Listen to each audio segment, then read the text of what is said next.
Yo, what's good? My man Chris, what's up, dude? How's it going, man? Yo, good morning. Good morning. What is going on? How are we feeling, Adam? Feeling great. Really psyched about this one. Been waiting a while to talk to Amir. Managed to get on a space with him, I think with Ray Youssef, maybe a few weeks ago, but been following Amir for a while now. Amir, just so you know, myself and Chris, we're both pushing through my mic because we're streaming this video stream at the same time, but welcome on stage, man. I appreciate you coming. Yeah, all good. It's nice to talk with you guys. Yeah, man. So, privacy, it's funny. I think there's kind of this move back with, I'd call it a subset of crypto people still are kind of pushing for privacy, but I'd love to get your just kind of overview right now of where you think the space is as far as like its viewpoint on privacy and where we are just as a space. It seems to me, my personal feeling is like we've completely lost it's completely lost to mainstream crypto people. And it's kind of just this very small subset. It's kind of trying to push it forward, but love to get your kind of just overview to start us off here. Yeah, so it's not just me, is it? Many of us are all kind of going cypherpunk's back. Yeah, it's interesting that you say that because I'm hearing many people say that recently. Yep. Yeah, it feels like, and I invited some people up, like Ray himself, Vlad, the podcaster, might join us as well. But just there's this kind of like, I don't know if I want to call it a core group of people, but certainly a lot of OGs like yourself who are obvious. It seems so obvious to me about what's happening kind of globally, but there doesn't seem to be a big push. I mean, maybe you are kind of like siloed a little bit where you're connected with people who kind of think the same way as you. But I mean, do you feel like there's any sort of like mainstream crypto movement for adoption of more privacy? I don't know how you're feeling it. Yeah, well, obviously we're inside of, the core crypto, even probably the people in this call. And, it takes a while for, things that we're thinking are the cutting edge. It's kind of what we're discussing, the ideas that we're thinking and feeling. It takes a while, but it makes its way out there to the wider kind of audience. So it's interesting that there is more recently a vibe shift, and this vibe shift is the backdrop. Crypto, there's been this kind of soul searching. Everybody's kind of going, 2011, 2012. 2013, those kind of times, there was this vision, and now we're in 2024, and we still haven't reached that. Yeah. And so people are starting to question, and they're going, what did we do wrong? How can we do things differently? How can we? And so that's kind of where people are kind of re-examining the roots. And if people go on my profile and they click on the media tab, there's this meme that I keep pasting it because I think it's really captures what people are feeling, which is that not so long ago, there was this overwhelming sense that the system has it's everywhere, and it's pushing us to extinction. Anyway, the meme, it's got like a Duma Wojak in the top, and he says the world is going to shit, and the great reset AI takeover is coming, and we will be reduced to soulless automatons. Death cannot come soon enough. But then in the bottom of the meme, it's got a Wojak and the sun is shining on his face, and he says, holy shit, the matrix is collapsing and more people are waking up. What an amazing opportunity to unite and build a more beautiful world. So it's I really sense recently that a lot of people are feeling something where they're kind of going, oh, something big is going to happen. It could be in the next 5 years or so, some huge event. And within our lifetime, we're going to see the end of globalism. It's like at this point, inevitability. So that's like a realization that's dawning on people.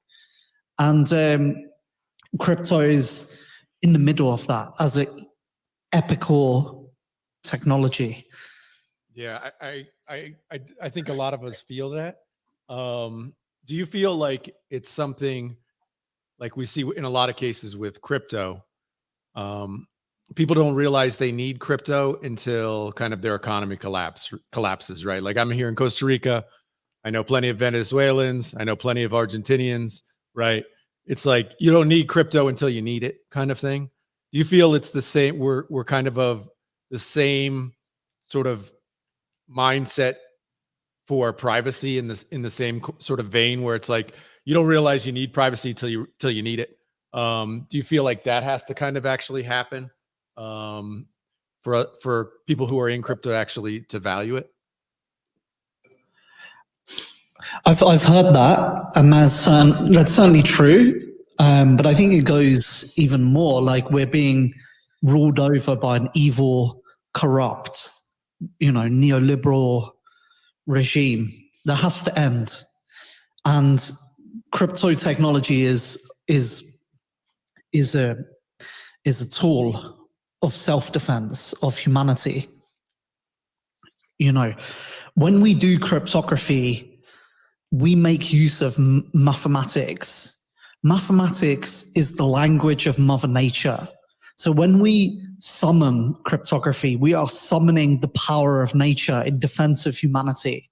And there is nothing that, states or laws can do to defeat that. Violence cannot solve math problems. And algorithmic money, which is issued by private cyber markets, is ultimately going to triumph over fiat money issued by states. The crypto P2P networks, which travel at the speed of light, are going to win over man-made systems that travel at the speed of law. Yeah. So it's as Satoshi said, he made Bitcoin because Bitcoin expands the territory of freedom outwards. So it's not merely that when you come under attack, the privacy is a shield that you can hide behind. No, it allows us to go out there and take back territory. What's your feeling on the current state of Bitcoin?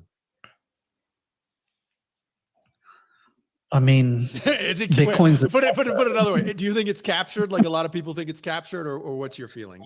I'm more in the Monero side these days. Yeah. Monero community, when you go to the events, there's just like that ethos of crypto, that generative ethos is preserved. And now they're adopting full chain membership proofs, which basically will make it a perfect type of money. Tell me about that. I haven't heard of that. So right now, Monero uses ring signatures, which means every time you make a transaction, there is 16, other UTXOs which are mixed in. But with full chain membership proofs, it will literally be the entire pool. It will be the entire blockchain. So the anonymity will be perfect. It will literally be the platinum standard. So I'm really excited about that, because right now we're in this phase where people are kind of going, there is the revival of crypto, of crypto as productive technology, as technology to be used, and crypto. And there's this meme that I really like of it's like McAfee, and he's saying Monero is the only goddamn crypto that's used. Think, Anon, think. Yeah, I've seen that. Yeah. Yeah. Well, one question with that, I don't know if you saw, I guess it was maybe a day or two ago, there was this post kind of going around about Monero, about how, I don't know, Chainalysis was able to set up a node and do all that sort of stuff. Did you see that pop up on your feed? Oh, you're muted. No, I know about like what they're saying, but what I'm saying is that soon Monero will upgrade. Gotcha. And analysis will not be able to be done on Monero. Gotcha. I've been saying for ages, the ring signatures is not secure. It's not. Like, we don't live like 10 years ago. Yeah. At one point, CoinJoin was considered to be anonymous. At one point, Bitcoin, I'm talking 2010, was considered to be anonymous. Yep. So and this new upgrade, when's that expected to happen? I mean, it's been coming like a while now. So, and do you feel like this is going to be a continual quest? Like, the governments and the trackers will get better and better, and it's this continual kind of upgrade will be needed to Monero, and just a never-ending battle, or you feel like once this is done, this is actually like, kind of unbreakable, even with AI and quantum computer type stuff. What's your gut say on that? I mean, there is a whole ideology which has been in development since the 20s about engineering people, about using science to shape people. In the UK, we have institutions like Tavistock Institute, which employ armies of psychologists to manipulate public opinion and to manage protest movements. They call it perception management. When they take people and they put them in jail, it used to be that a king would inflict violence on people as a way of scaring the population into submission. But people were under no illusion like what that regime they were living under was. Whereas today they put people out of sight in institutions, and they reform them, they change them. The natural human beings, that come from that at one time would have been living in the wilderness. They put people in schools and they fill them with, in England at least, we literally spent a decade learning. I literally had to memorize the wives of Henry VIII. There was like a whole semester. Yeah, it's ridiculous. Yeah. Like we learned nothing about, Renaissance, about, about the old pagan Celtic history, about anything that happened before, just kings and queens. And, then it came to World War II, and we learned nothing about Stalingrad. We just literally learned, Churchill gave this wicked speech, and then England defeated the baddie Nazis. It's literally just, there is like a really deep amount of, people are so heavily propagandized. It's like incessant. And the manipulation, it's not just like a war, like in a physical sense, but it's like a really deep violence, like a psychological violence that's occurring against people. Like humanity is under attack. They literally, like, you can go on YouTube and you can search Clinton Gaddafi. This is, they did regime change in Libya, and, Gaddafi's an enemy of West, fine. But, the way he died in the most brutal way at the hands of Islamists, like where they shoved a knife up his anus. It was like really savage how he died. And, fine, maybe he had to die. But there is a video, if you go on YouTube, search Clinton Gaddafi, where she's laughing. She's literally she's like taking pleasure in someone's death. And this is meant to be like a feminist, humanitarian figure of the political establishment. And all the people around Hillary Clinton, like Podesta literally has pedo art in his house. These people are like sick with power. This is like what humanity is up against. And, you know, if I say that, people are like, oh, that's right wing. No, this is not about left or right. This is like something like a spiritual war that's going on. And, you know, that's what I was saying about cryptography. We are summoning, you know, the power of Mother Nature and there's nothing that they can do about that. And so we have to realize that power. Cypherpunk, it stands on 3 pillars. One of those is anonymity, which means that, you know, you are protected. The second one is censorship resistance. They cannot stop you organizing with other people, speaking your mind freely. And the third one is sovereignty. The infrastructure, they can't attack it. They can't take it down. These are yes, privacy is, you know, coming back in, but it's these 3 principles that work together to secure our cyber freedom. And now we have economic networks. So we have to like mobilize that power. Yeah, man. It's, it does feel, I mean, I think that I don't think anybody in the West doesn't feel what's happening. And, you know, it's kind of monumental shift. I think, you know, that COVID woke a lot of us up who kind of, you know, we knew it maybe a little bit, but certainly myself, just speaking personally, I did not recognize the amount of propaganda that I was fed as a U.S. citizen my entire life. And I've lived outside of the U.S. for 30 years. You know, I'm in Costa Rica, but I did not recognize it. Now I fully recognize it. Like I can't watch something without being like, holy cow, look at this. This is like, you know, what we were taught in the 80s about, look at the Soviet style propaganda. Look at these posters. Ha, ha, ha, how funny, you know, and not realizing that I was being fed that the whole time as well. Like that was just like this. It's so crazy. It's so you crazy. know, people in the Soviet Union, they literally knew that the governments were lying to them. They could see all around them that the economy was collapsing, but they just kept going about their daily lives because they could not imagine another way of living. Yep. They were like, oh, communism, that's everything, because they'd grown up in it. That's where we are now. Yep. People can't imagine like a different way of living. They're like, oh no, we need to have a state. We need to have, you know, a president, and power needs to flow from the top. There's a whole regime that's like reinforcing that. And the funny thing is, crypto people, which were meant to be in opposition against that, have got trapped into the same paradigm.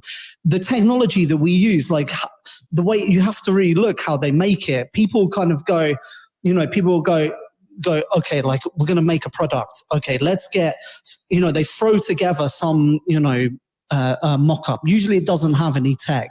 And then they go to the VCs, and the VCs go, oh yeah, this is like the new thing on social media. You know, we all see it with the scam AI startups, and they get a bunch of money, and then they hire, you know, HR staff, influencers, etc. They use that to pump the thing. Where does that money come from? That money comes from central bank money printers who give it to their friends for asset purchases, for speculation, you know, for investing in shitty tech startups.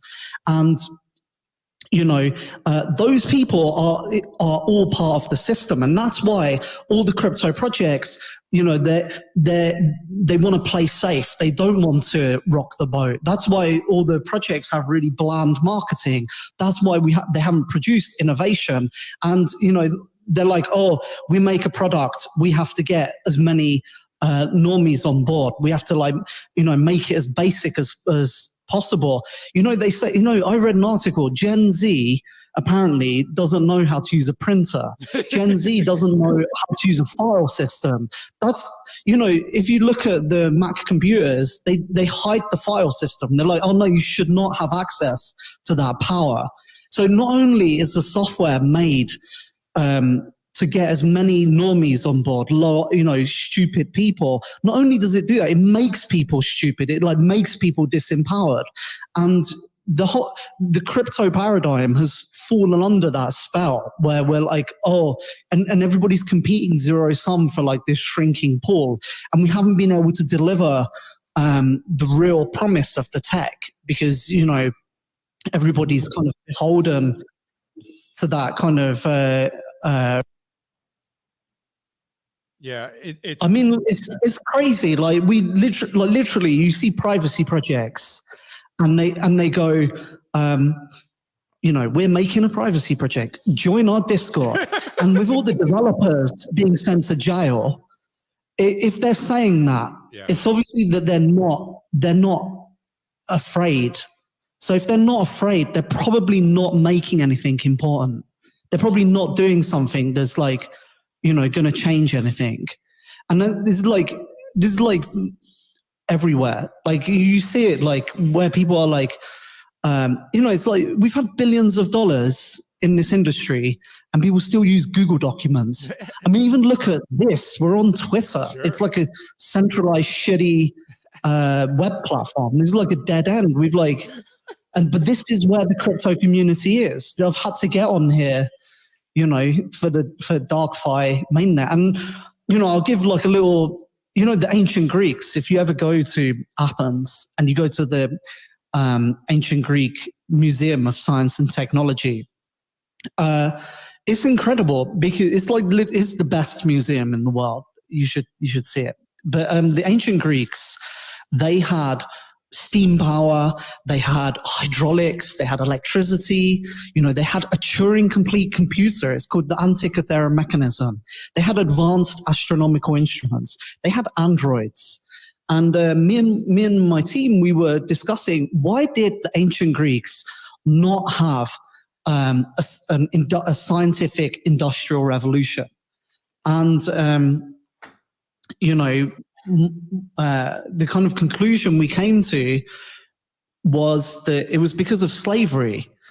And if you look at the ancient Greeks, indeed, like when you're in that museum and you look at all those inventions, they're all toys. They're all like little, you know, like androids. They're like little robots to pour wine, you know, a little spinning steam thing. And I've heard explanations where people are like, oh, you know, they didn't have this thing or they didn't have that thing. I don't really buy it because, you know, when you're really driven, you can overcome problems. That's how technology gets made. People solve problems. You know, like I remember Cody Wilson when he first went, I'm going to invent a 3D printed gun. I was reading long posts on forums from so-called experts. I go, I'm an engineering expert, blah, blah. And let me tell you why this cannot work. You know, there's always going to be people who go, oh, it cannot, you know, it cannot work because blah, blah. But, you know, you overcome, you get over those and you create, that's how things get made. But the Greeks, they basically, they had slaves. So they were like, oh, you know, I don't need to make agricultural equipment. It just wasn't in their mindset because you could just get more slaves. And, you know, the Library of Alexandria, it got burnt down by the Christian mob. They always tell that story where they're like, oh, look how bad the mob is or how Christianity is, you know, destroyed all this wisdom and knowledge. But there's a flip side, like a moral lesson, which was that, you know, these scientists or technologists, they were in their towers like high priests, and they were not seeing the problems that normal people in the world around them had. They were like disconnected from that, and they were just amusing themselves. And this is what we have today, where the kind of liberal, you know, elite class, they're really disconnected from the working class people. And like people are really suffering right now. It's really bad. Like I come from England, like I grew up in like, you know, around these you know, working class people, and, you know, to hear Londoners go, oh, those people are racist. It's like, they're not racist. I went to school with them. Then it's like a very tough situation for a lot of people right now. But the tech people, they're completely disconnected from that. And, you know, when you talk, you go like, oh, what problem are you solving? Like, oh yeah, I'm making a new protocol for interspecies communication. And it's like, it's just incredible. It's just like, wow, you know, really, Yeah, there's a lot Yeah. to you gave me a lot to unpack there. I think one of the things is this idea that's kind of been ingrained in us. And I don't know if our generation right now is going to be able to overcome this. This may take several generations to overcome this delusion that the solution to a bad government is a better government, right? It's like the old joke that you can't vote yourself out of tyranny, right? It's like, you know, I just feel like as a certainly in the West, we're still debating. Oh, the bad thing is this administration. We just need to vote in the new guy, and that's going to somehow fix this disaster we have going on. And I don't know, frankly, I don't know if enough of us can wake up to the idea that no, the system itself is broken, and whether or not you can actually get past that, I'm not sure. And I'll get to Cody in a second, and Vlad, thanks for joining us on stage. Vlad, if you want to, speak or have anything to add, just open your mic, go for it. Yeah, please speak. Let's just, let's make a convo. Absolutely. Go ahead, Cody. Hey guys, great conversation. I'm super still normie, very early, new into all of this. So I believe I bring this totally different mindset. A lot of the stuff you guys talk about is fantastic, and I feel like we're still in a little bit of a echo chamber with crypto. You just have to just go out and about and talk to people. Like no one knows. No, I'm like, telling you, yeah, you're absolutely like zero. right, dude. Like nobody knows, right? Yep. Nobody knows. Like we think that we have all these. Everyone's talking about all the new protocols and stuff, and the brainwave that I have when you guys are talking was, they almost need I don't think we have it, but every legitimate crypto project, which there's lots. You talk about Monero and all the people with Bitcoin and Cardano and just everything you can imagine. All the legitimate ones, I feel like they should get together and have a coalition of legitimate crypto people in order to awaken people. Look at here's our full suite of everything we have, a flavor for everybody. It's like an ice cream shop. Not everyone buys Rocky Road, but some do. Here's everything. We'd like to show the normies, show the people of the world, look at this, what we have. You can go down this path. You can buy NFTs. You can have digital assets. You can buy coins. You can trade. You can do stamps. They take your stuff and you can vault it with these fine gentlemen. Yeah. Or you can do all these different things. But people are absolutely overwhelmed when you talk to them because there's so much stuff, right? And they're like, whoa, what wallet do I need for this? Or what do I need for that? Holy crap, what do I even do? I only have $1,000 that I want to put into something. Where do I even begin? And I feel like there's almost needs to be a, this maybe makes it more centralized, but like a coalition of legit projects that can help bring people and help awaken them. Well, Cody, haven't you realized everything's a scam but Bitcoin, man? If that's your frame. No, I'm joking, man. Yeah. I don't disagree with you, bro. It's just to give a little reference, just a frame for, because we do lose, we're so involved in crypto that, but we I was out at lunch maybe a couple of weeks ago with kind of a friend of a friend. He's from Silicon Valley. This is like his fourth startup he's doing in Costa Rica. He's like medical device manufacturer, blah, blah, blah. Bro, he didn't know what a public blockchain was, right? And this is a 45-year-old dude who lived in Silicon Valley for 20 years and smart as a tack and doesn't have any idea what's going on over here. And so yes, the world has no idea what's going on. I guess the question to Amir would be and he probably, he probably already knows, but is it just we just build tools and then those tools hopefully get adopted, in the larger kind of globe? I don't know what the answer is there, Cody. Amir, maybe what's your take on that? I think we need to be very product focused. Most crypto blockchains or systems, there's a conventional wisdom or gospel, which is Ethereum did it this way, and therefore that's the way to do things. But not many people are going, oh, maybe Ethereum did it this way, but despite doing it the wrong way, or maybe the how things were at the time, they still got successful. So you kind of saw that with Polkadot. They were like, oh, we made this blockchain, anybody can build on it. But then they didn't really have a focus. So, also, I don't know, people know Open Bazaar, but I actually originally made that. It was called Dark Market. And that was after Ross Ulbricht went to jail. And basically, I started thinking about the Silk Road. And I was like, what is the Silk Road? Well, the Silk Road is like 5 things. It's a directory, listing seller pages, it's DMs, it's an escrow system, to dispute a sale, and it's reviews. And I was like, well, we can build that all P2P. And so we made a prototype and we put that out there. And then there was a petition on Reddit to get us to rename the software from Dark Market because it would scare away mass adoption and, the normies. Anyway, another team came and adopted that software and they rebranded it to Open Bazaar.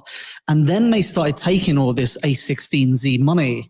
And you can actually read, what happened to them because they published, a story afterwards. But basically, A16Z started to say to them, oh, you need to implement blacklists. You need to do this thing. And they forgot who was their target market. Which is, I remember a few years ago, people in crypto were always going, bank the unbanked, and maybe people were just saying it, but well, still, Ray it was still like, says that. Ray still kicks in with that once in a while. You still hear it once in a while. Brilliant. Yeah. I mean, I believe it, which is, people buying coffee with a credit card, they don't need to buy crypto with that. They're perfectly comfortable how they are. Crypto is, it enables, like, you can send money to anyone, anywhere in the world, instantly, and nobody can stop you doing that. Who really needs that tech? So that's why we have to start thinking. You don't just, grow a market by just, targeting everyone and no one. You have to really think, and that's the interesting thing about Monero. It's like, it's the currency that's used by people. And, we're not in the same place where we were even 5 years ago. 5 years ago, I mean, even 20 years ago, I used to tell everyone that they're spying on us, that they're tracking our faces. And people thought that was nuts. Like people would like look at me weird. And then Snowden happened and everybody suddenly went, oh my God, the government's spying on us. And we were like, yeah, the hackers have been telling you this for many years. It was obvious. Now the mask is increasingly coming off. That's why they're putting a Telegram person in jail. That's why they're sending unknown crypto devs to jail. When they send people to jail, that should be an indication where we should be investing more energy. When you should read the books of people who were sent to jail, like Ted Kaczynski. Ted Kaczynski, Anti-Tech Revolution, it's basically an instruction manual on making a revolution. And in his book, he says that, a movement, if it has a goal, and this goal has to be like very tangible, not abstract, but no matter how big the goal, if everybody is chanting that mantra with a singular focus, they can achieve that goal.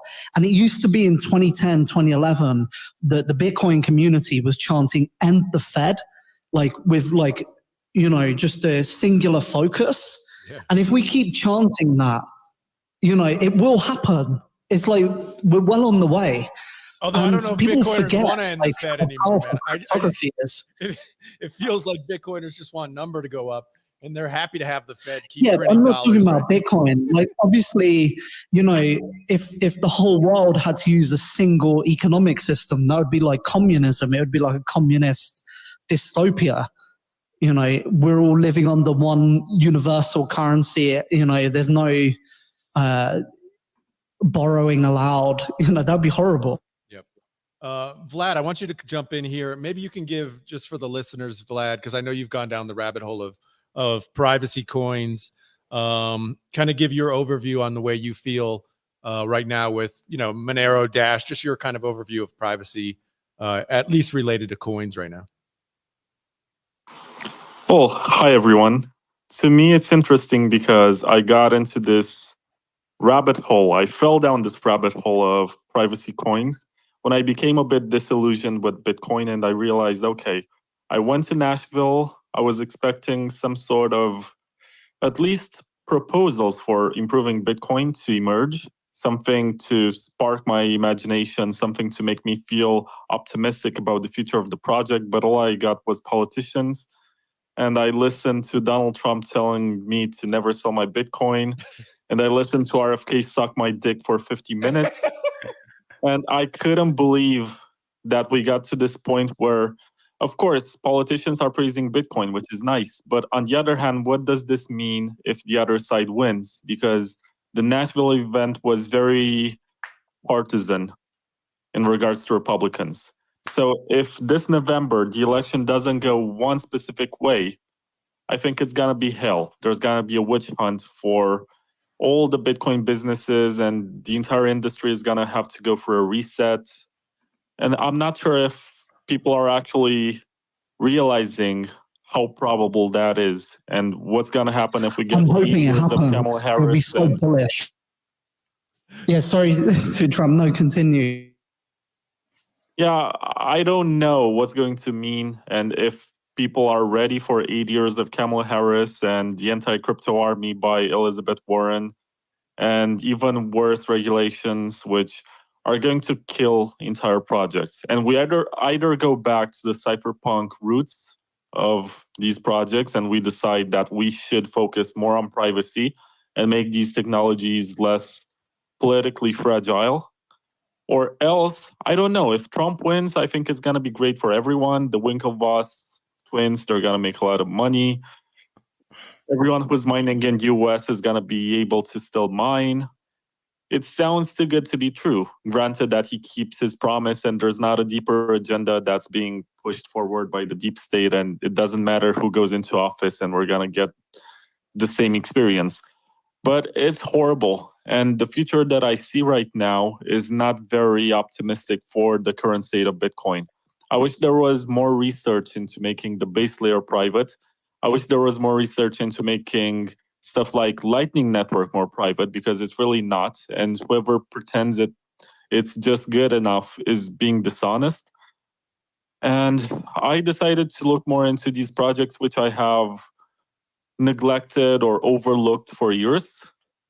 And the first natural fit is Monero, because most of the community members are just like Bitcoiners were maybe 10 years ago.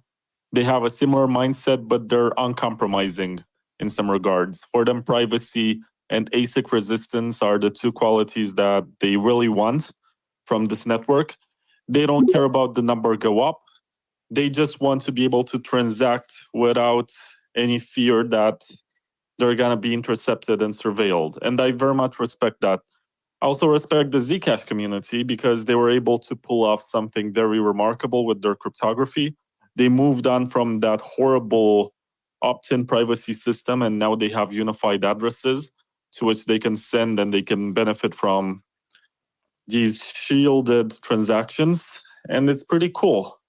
At the same time, I got into a fight online with Adam Back because he tried to be condescending, like a parent telling you just get in line and trust that we're gonna get there eventually.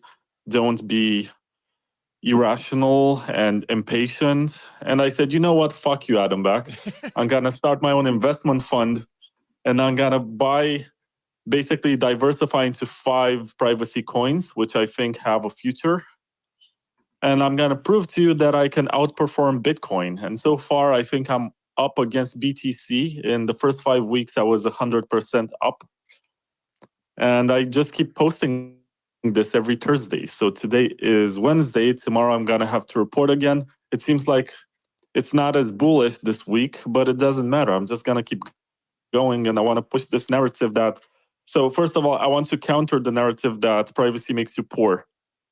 I don't think that's the case. If you look at what's happening around the world, the demand for privacy is only going up. and you have regimes that are stepping in, making their citizens give up on more of their privacy and give in to the surveillance mechanisms. And I do believe that the demand for privacy, and especially privacy coins, is going to go up. I'm very bullish on this. I saw what happened in Brazil recently. I see what's happening in Iran because my girlfriend is from there. And I understand that these people need something that they can transact without political repercussions. Of course, I'm in a much better position here in Romania. Politicians are just plain stupid, and they just play their games. And I understand, I pay my taxes. That's the price I pay for my freedom. For now, I think I'm fine, but there are places in the world that are in a much worse situation. And I wish they could benefit from the same luxury of just sitting in their living room, talking on Twitter Spaces, thinking about how they're making money off of this increasing demand for privacy. So I'm trying to create this narrative that this bull market, if you don't have privacy, you're not pumping. And it goes against what Chainalysis is doing, because I did see that they essentially blackmailed the Polkadot community. I think Amir mentioned them earlier. Yeah, they got like a $7 million grant or something like that. Is that right? They extorted $7 million, and they said, oh, if you guys want institutional adoption and you want to build stuff for banks and whatever, then you have to give us this amount of money, and this means we're going to whitelist you and you can go ahead and you can build your stuff.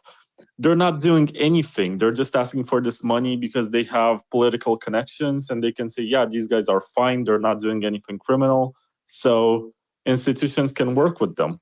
But it's so stupid. And I'm happy that their community rejected the proposal, at least for now. That's interesting. Okay, great.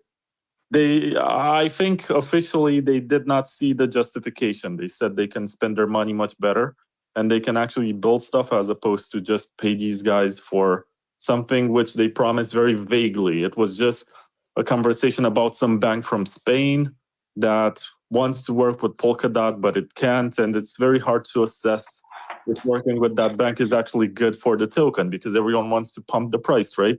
Yep. But honestly, if they invest in privacy, I'm pretty sure that they're going to get many more investors at this point. It's just that everyone is playing safe and they're waiting for others to do it first. And I think there's a huge reward to be collected at the end of this story arc.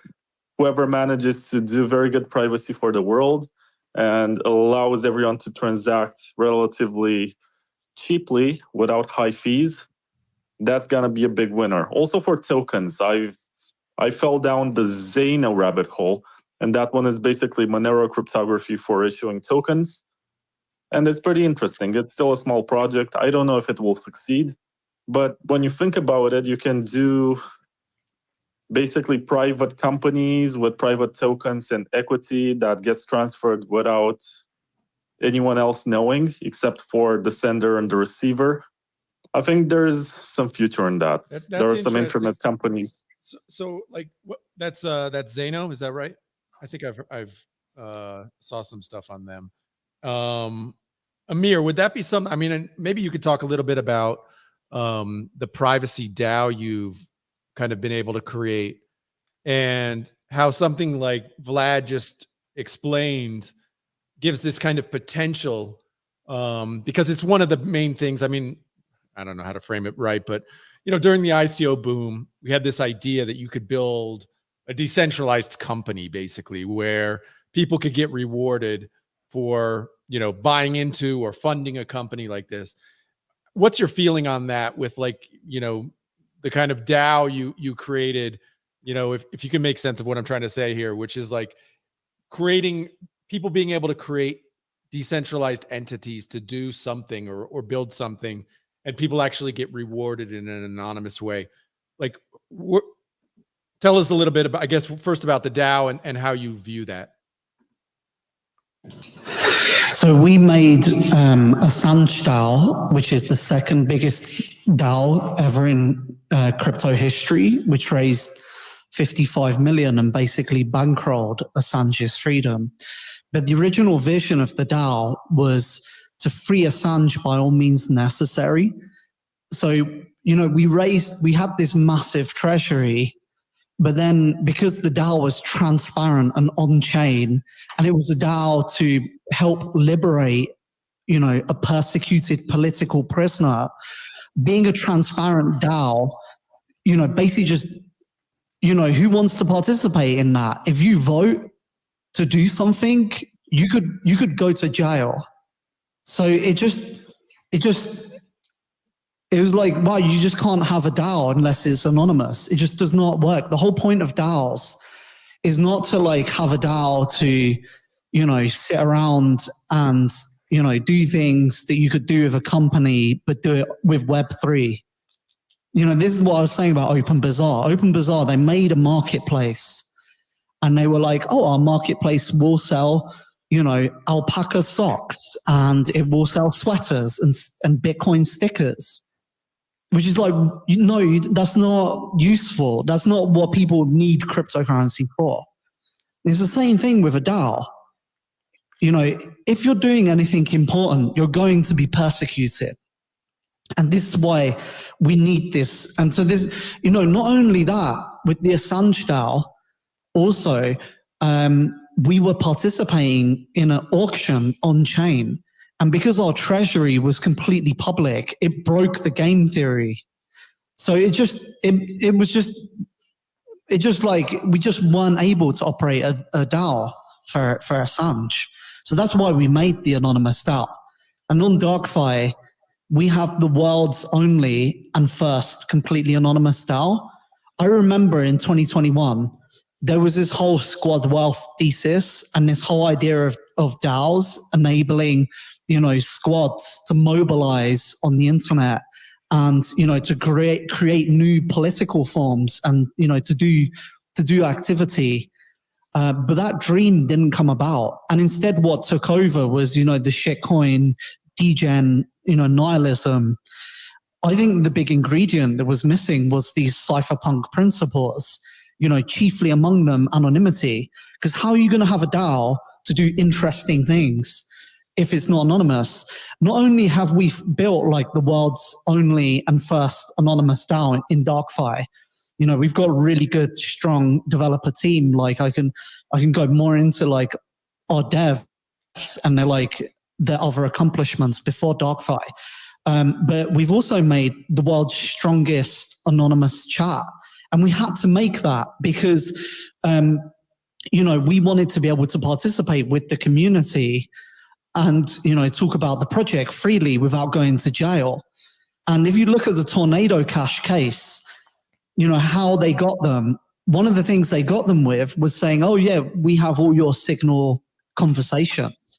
We have all your internal chats. As soon as they arrest someone in your team, that person in the team is going to be compelled to give up all those conversations. And if you're in there in that chat saying, oh, let's do this, they're going to turn around and go, oh, you're basically the CEO. So we made like a chat system where all the messages are completely unlinkable so that, if in the future they kind of go, oh, you said this, you said that, I can go, well, it wasn't me. It could be anybody. And it's true. It can be anybody because it's got all the messages are unlinkable. You can change your identity to any other identity. So you have perfect, plausible deniability. So we've engineered the entire project ground up with an adversarial mindset because we realize what environment we're operating in. And that's the whole point, about the rest of crypto is they're not really doing anything that's innovative. And that's why they're not afraid. That's why they're on Discord, they're using Google Docs or whatever. They haven't had to build the infrastructure to be protected.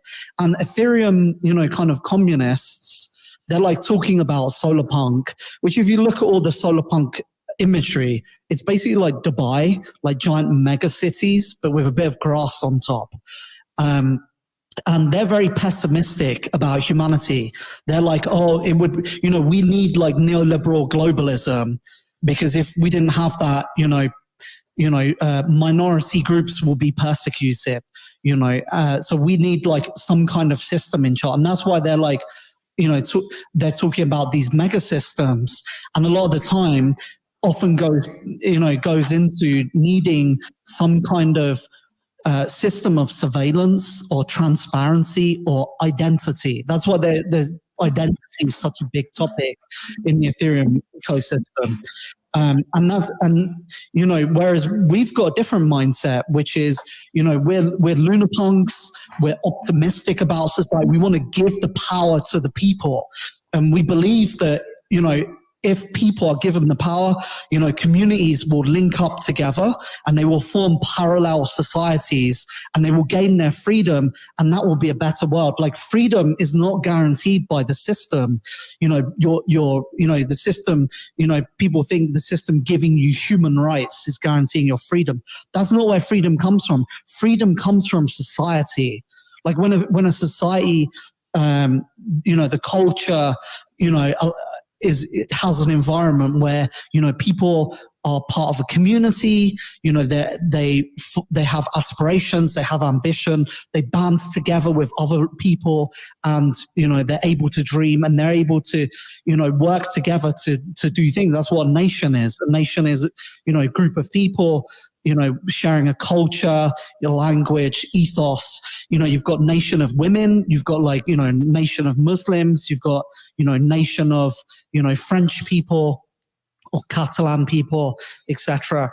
So that's what we have to do. That's what I meant about understanding the problems that people face, and equipping them, arming them with the tools that they need, that the communities that are close to us, to allow them to change the world,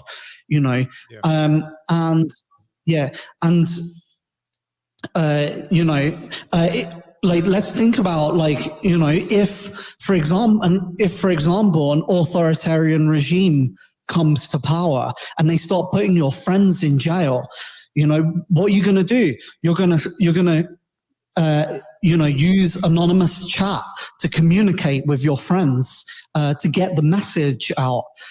You're going to make a fund that's on chain, and you're going to raise funds in there, and you're going to manage that treasury collectively, and you're going to use that to pay your members anonymously so they can do action, and then you're going to be able to take that on markets and trade it. You're going to be able to go and find people to meet up with, to get cash. So that's how we have to start thinking about these tools.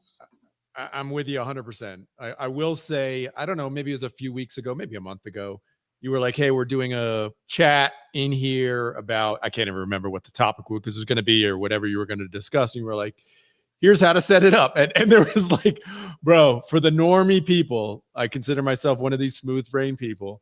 I saw that, and I saw like the steps by steps to like make this anonymous chat. And unfortunately for me, the motivation, because I am, very fortunate to be in a relatively free country and, have access to banking and all this other stuff. And like, I to be perfectly transparent, it was like, I don't feel compelled to learn these skills needed to like set up the chat. Right. So in some way it's almost like you have to be in, it's like, carrot or a stick scenario where it's like something has to have gone wrong, right, to get me to make those steps. And but yeah, I'm so thankful, to be honest, that we have people like you who are actually like doing this for the rest of us. It just feels just very thankful that we have guys like you out there doing this work. ETH is a scam is on stage. What's up, man? Hello, how's everyone? Great, bro. What's up? Good. No, I just wanted to ask, because I don't think it's true, but I just would like to hear what the reasoning behind the necessity for privacy on Bitcoin is, because I think that it does, like, privacy does serve a purpose. It's super important. Anonymity is important, but there are other times where it just isn't necessary, kind of like what you're saying.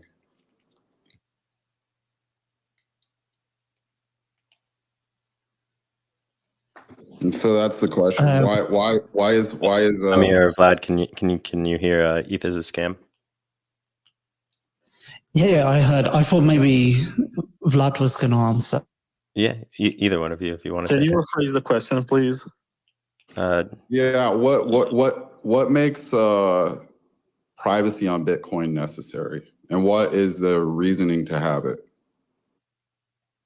Or there are layers to it, and that's a pun, by the way, because it seems to be scaling in layers. First of all, if there is no base layer privacy, then the miners can censor transactions. And you honestly don't want that in a currency that's supposed to be sound money, which entails that it's going to be fungible. If you're going to have this system of censorship, especially as mining seems to become more centralized in this phase, with large pools merging for efficiency purposes, it's just not a great design. So from a technical point of view, you do need some privacy to prevent the miners from knowing where the transactions are coming from so that they cannot censor. That's an essential part of the design. If you take it to human rights and you take it to the fact that for a while, so it seems like the goalposts are always moving, right? Because if you're asking Adam Back or Greg Maxwell 10 years ago, why doesn't Bitcoin have privacy? They would say, privacy doesn't scale because these confidential transactions are much larger in size. And that's partially true, but it's also not true anymore today. If you look at the cryptography advancements made by Zcash with the Halo 2 protocol, where they were able to make the average transaction within their mixing pool around the same size as a normal SegWit transaction. And that's a major breakthrough. And then you have stuff like Mimblewimble, which prunes part of the transactions. And you also have extension blocks on Litecoin, which have been around for 2 years. And they're not even part of a conversation in Bitcoin. And that was a Bitcoin proposal advanced by Andrew Polstra, who is the chief scientist of Blockstream, and that was back in 2016. And right now, the conversation is stuck with these covenants, which are enabling vaults and these use cases to open multiple Lightning channels in one transactions and stuff like that. But we're not really talking about how to make Bitcoin a better form of money. We're just assuming that it's already perfect, and we're creating more trust. Especially, I think the part that made me lose the plot and rage quit a bit was the launch of Fediment, when I realized that these people raised $21 million for something which is essentially a bank that allows anyone to build their own banks. And then they say, yeah, but it's not really banking because it doesn't come from the banking system. And of course, you have to trust the mint issuer, but at the same time, it's still a bank. You cannot verify the supply. It's just horrible. There's nothing that stops these people from rug pulling their users, except for maybe a reputational damage. But honestly, is this really why we got into Bitcoin? Is this the future of the project? And then people say, yeah, but that can be one future of the many, and you're going to have lots of solutions. But I want to see the others, because there have been so many great proposals, which I watched over the years and I get on my podcast, which I still do. And I don't see them getting too far. And that's a problem. You get Fediments and eCash and decentralized solutions getting funding and getting built. And then you see stuff like, for example, ZK Starks, which can be enabled. They're available on Ethereum right now. They offer pretty good privacy and scalability and can be enabled on Bitcoin if you get Upcat. But it seems like Bitcoiners say, that's exactly a reason to not enable Upcat, because we don't want Ethereum people to build on Bitcoin. And that's really fucked up, because the conversation is no longer about merit or cryptography or quality of code. It's just politics. Well, before we continue though, just you asked about why we need privacy on Bitcoin or privacy cryptocurrency. It's because the government is criminal. There's no mistake now. Cryptocurrency, but on Bitcoin specifically. But I agree with you. We need privacy. Now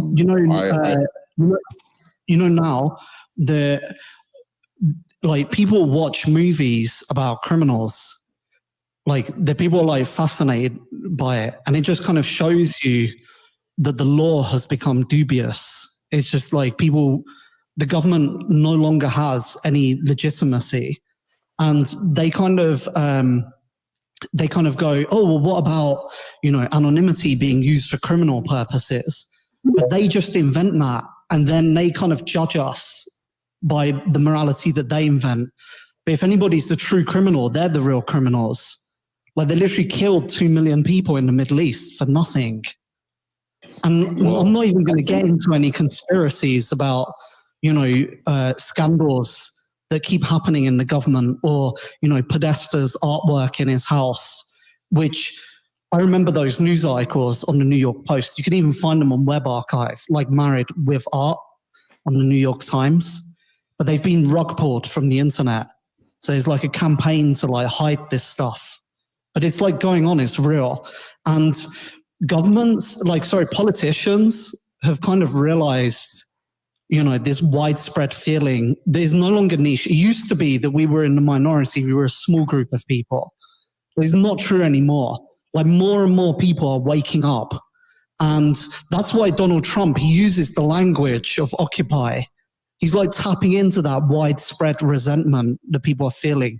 People like, it used to just be brown people that was being exploited.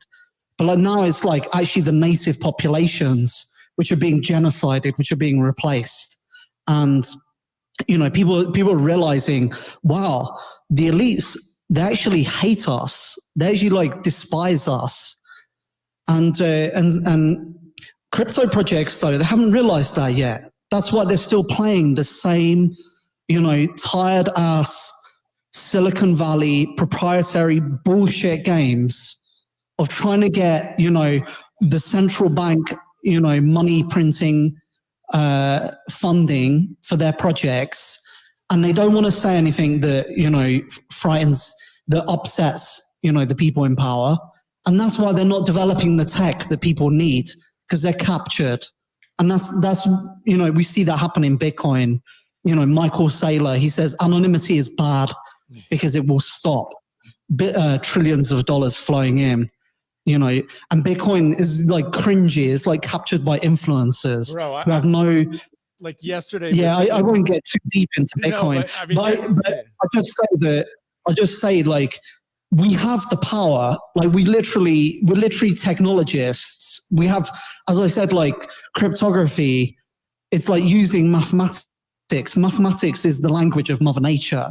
So when we do cryptography, we're summoning the power of nature to defend society. And there's nothing that the state can do about that. They can't use violence to solve math problems.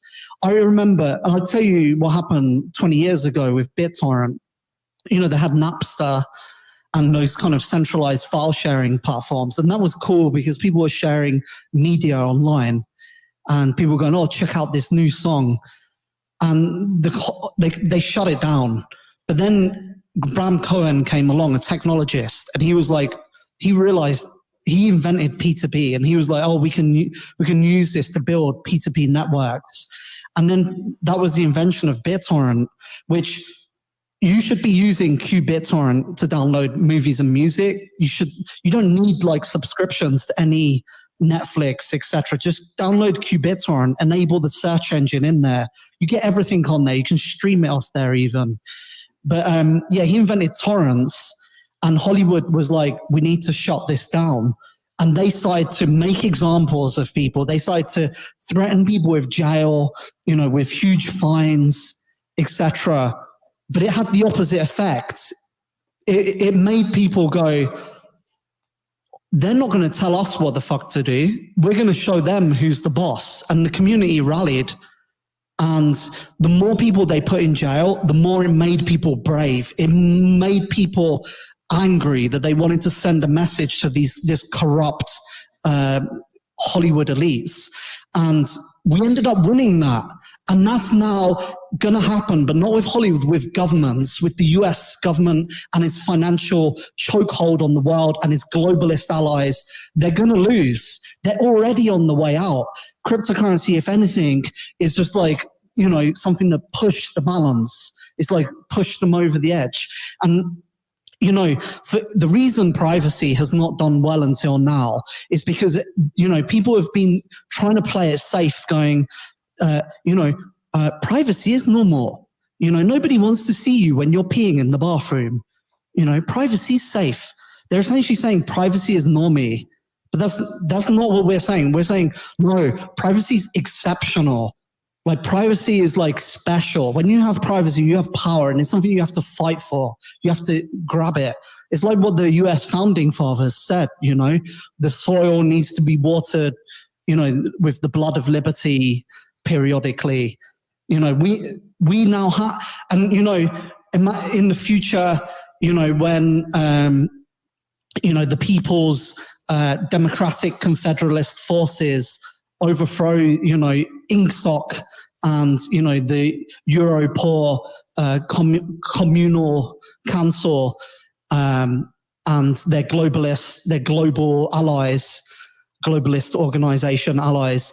The constitution that we draft will have the right to bear cryptography, an amendment as one of its amendments. The right to bear and use cryptographic arms. So I think basically I did get an answer somewhere in there, was that it's not fungible if you don't have privacy, because miners can censor transactions. But it's more than that. What do I care about cryptocurrency? It's not. I heard, like, the whole point of Bitcoin is to end the Fed. How are you going to end the Fed if they're able to censor you and put you in jail? Yeah, that's kind of where I was getting. So I think the whole idea behind Bitcoin from the beginning was to overthrow the dollar and replace it as a world reserve currency. But the reason why you want that chain to be opaque is so that the government capitulates into using a surveilled system, so that people have the power of watching what the government does with their money. So at the same time, you also do need privacy for people who are oppressed. And I actually got into Monero a very long time ago, and it was dropped similarly to the way Bitcoin was, the initial code for it. So it's a cool story. I like it. The thing is, I think that people project onto Bitcoin all these things that don't necessarily need to be done on Bitcoin. And that was my question. Like, why does it need to be done on Bitcoin? Bitcoin was designed, to be a sound system, game theoretically, so that miners are constantly and always incentivized to act in their own financial interests. Satoshi said Bitcoin's made to expand the territory of freedom outwards. Satoshi actually intended Bitcoin to be anonymous. Right. Yeah. There's a lot of things written. I mean, look at the message in the first block. It was also intended to be like a poker message. Right. Right. Yeah, it had a poker site. Right. There's all these things. So that actually shows you that Bitcoin was not just about being money. Bitcoin was meant to be an ecosystem, or like a new economic paradigm. Right, but I think that like there's a middle ground of what's like possible, and then there's a lot of things. No, there's no middle ground with freedom. Okay. There's like society, and there's the neoliberal globalist elites that want to extinguish humanity. He left. Yeah, who decides on the middle ground? I don't know. It kind of made me sick when the debate last night. And some Bitcoiners I saw, which is like, we hope Kamala wins, because if Kamala wins, it's going to be really bad for crypto, and if bad for crypto, it's good for the Bitcoin. And I'm just like, God damn, they literally, the initial idea of like freedom money is so gone. They don't even care. It's literally, they just want the number go up in fiat terms. That's all they care about. They could give two shits about freedom money, the freedom of the individual. They're not Bitcoiners as far as I'm concerned. I mean, it's just, I mean, let's be real. Like they're both beholden to the same masters. So they're like, even RFK Jr., he pretends to be like the radical, but he's also the same. They're like all the same. Yeah. They're not really radicals, but they know how to speak, and they're like making use of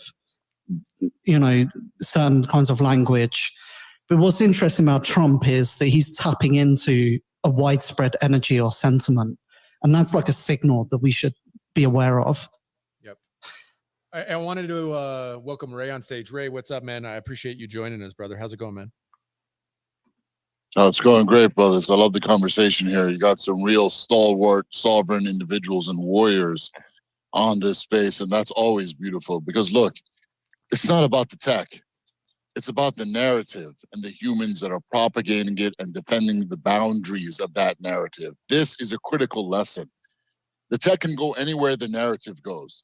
These controllers, whatever you want to call them, understand the power of narratives, which is why they've worked so hard to corrupt our movement here. That's why so many amazing people gathered around Bitcoin, because it was true sovereignty. And we believed it was a tool to actually help humans, not just to define a new tech paradigm, but to help defend humanity. Because we're all oppressed right now, literally. Even some of these billionaires are oppressed. Elon Musk is a slave to these masters as well. And he's too cowardly and spiritually weak to do a damn thing about it. What is the one that can help us? Commerce, the ability to use our money, not just sit on it like a pet rock, but to use it in free trade all over the world and to not be bothered by it. And it's not just the underbanked and unbanked, it's the overbanked too. How many people in this space have been, bitch slapped by their bank? Hey, where did this $50 come from? Show us proof of funds.